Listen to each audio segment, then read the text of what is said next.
Maya menggigil, turun dari bus butut. Malam itu sangat gelap, hanya diterangi oleh lampu jalan yang berkedip-kedip.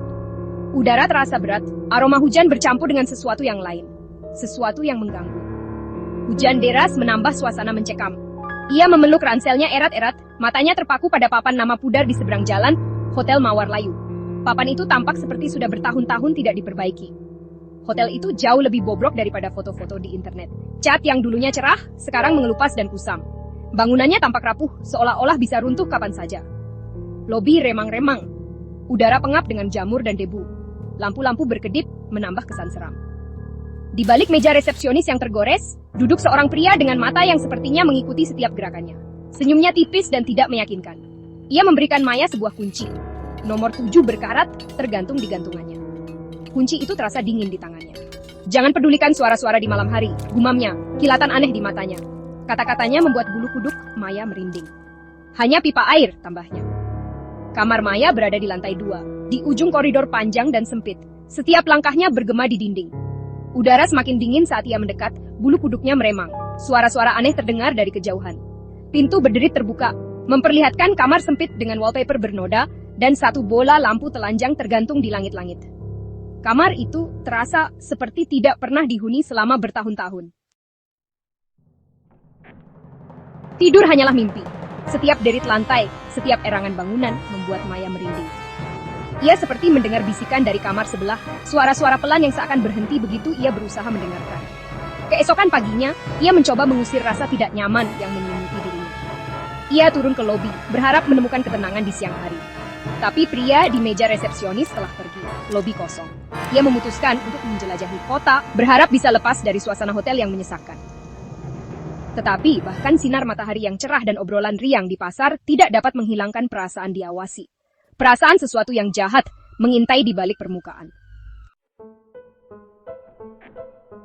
Kembali di hotel, saat senja tiba, kejadian aneh semakin menjadi-jadi. Bisikan-bisikan itu kembali, kali ini lebih keras, lebih jelas. Seakan berasal dari dinding, memanggil namanya, merangkai kisah duka dan keputusasaan. Ketakutan menggerogoti kewarasannya. Ia mencoba merasionalisasi suara-suara itu, meyakinkan dirinya sendiri bahwa itu hanya pipa tua, angin bersiul melalui celah-celah.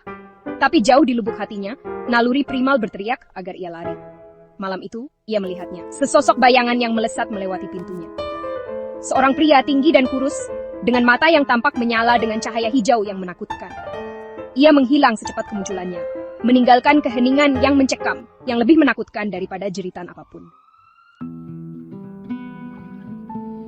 Putus asa mencari jawaban, Maya bercerita pada seorang nenek yang mengelola warung teh di seberang jalan. Maya merasa ada sesuatu yang aneh di hotel tempat dia menginap, dan dia berharap nenek itu bisa memberikan petunjuk. Nenek itu mendengarkan dengan saksama. Wajahnya yang keriput dipenuhi rasa kasihan dan takut. Dia tahu cerita yang bisa menjelaskan kegelisahan Maya. Hotel Mawar Layu, bisiknya, menyimpan rahasia kelam. Hotel itu terkenal di kalangan penduduk setempat, karena kisah-kisah menyeramkan yang menyelimutinya. Nenek itu menceritakan sebuah kisah, legenda lokal tentang seorang pria patah hati yang kehilangan kekasihnya dalam kecelakaan tragis di dalam dinding hotel. Kisah ini sudah lama menjadi bagian dari folklore setempat. Dikuasai oleh kesedihan, ia mengakhiri hidupnya sendiri. Arwahnya terikat selamanya di bangunan itu, mencari pelipur lara untuk jiwanya yang hancur. Setiap malam, arwahnya muncul, berharap menemukan kedamaian.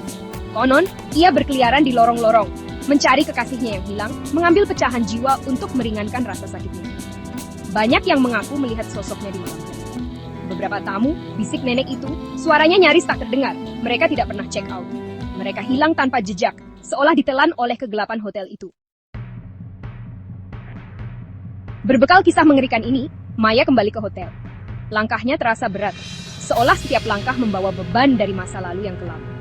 Udara terasa berat dengan ketakutan, setiap serat tubuhnya berteriak agar ia melarikan diri. Namun, ada sesuatu yang lebih kuat yang menahannya di sana. Tetapi rasa ingin tahu yang aneh, kebutuhan untuk memahami, mendorongnya maju. Ia tahu bahwa jawaban yang ia cari ada di balik pintu itu.